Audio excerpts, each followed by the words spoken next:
So, fellow golfers, today I'm going to cover the great Phil Mickelson and his lob wedge. Probably the best lob wedge player in the game ever. Incredible flexibility, incredible imagination, incredible sense of touch. As I've been saying this, you've seen a little clip go by and a slideshow to follow that shows that great lob wedge swing of Phil Mickelson.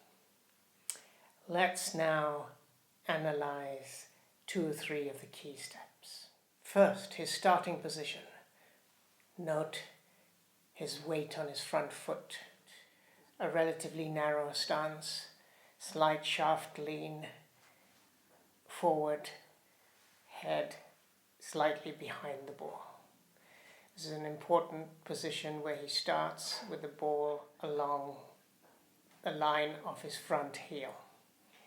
This is critical because you'll see when he comes back down, at impact, he is exactly in the same position again.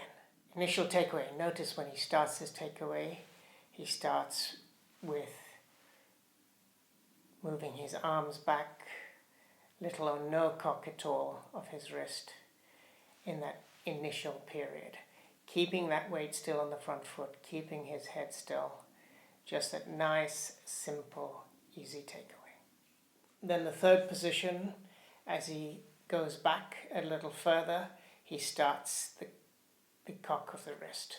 So that initial takeaway with his arms, and then he cocks his wrist very slightly as he begins to complete his takeaway. Remember, we're talking about short wedge, short chip, a sort of lob chip essentially.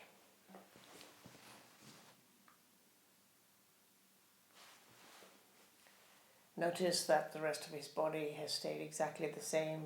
His head is where it was at the start. His weight still primarily on his front foot. So that he's kept that starting position. He hasn't swayed at all.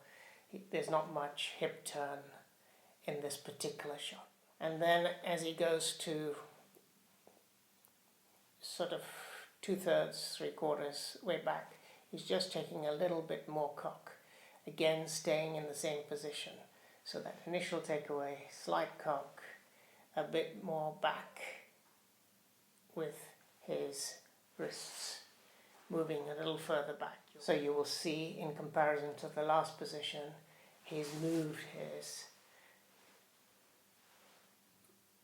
hands a little further back with that slight extra cock, but not a great deal. So he's made that first cock at the second position, and then he's just moved that back with a slight further cock, and now he's ready to come back through.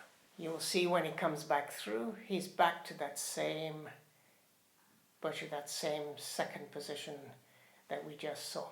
Let's move straight on to then his impact position. He's back to exactly the same position as his starting point. So it's a nice, simple, little stroke. Hardly any body movement. Only a little bit of wrist cock. Mostly the hands. Weight position exactly the same. Finishing position in terms of the impact point exactly the same as his setup position. As he follows through into that sort of 30-degree angle point, turns with his hands, but he doesn't look up at the ball. So it's just a nice follow through. It's almost his head and his hands are moving in unison. But notice that he keeps his arms straight as he comes through into that straight line position. Only then, as he extends past that 30-degree point to a parallel position, is he face of the club pointing at the target arms very straight out, so he's kept that straight line position as he extends very slightly up. There's no jerkiness, it's a nice smooth thing. I'll play back the GIF, I'll play back the little clip, and you'll see how nice and smooth it is. Timing is everything. Precision is everything. Nice and smooth. A great lob shot. The master himself. Hope you enjoyed this little clip. Do practice for yourself. Let me know what you think. Let me know what works for you. You can try different degrees of wedge. I believe he uses a 60 or 62 for this shot, but you can try it with a 56, 58 and see how you can, by doing shorter backswing and shorter follow through, longer backswing and longer follow through, change your trajectory, change your distance accordingly. And as you learn to do that, you'll get great imagination of how to do the Phil Mickelson lob wedge swing. Do subscribe, put the notifications on, do give me a like. See you on the flip side.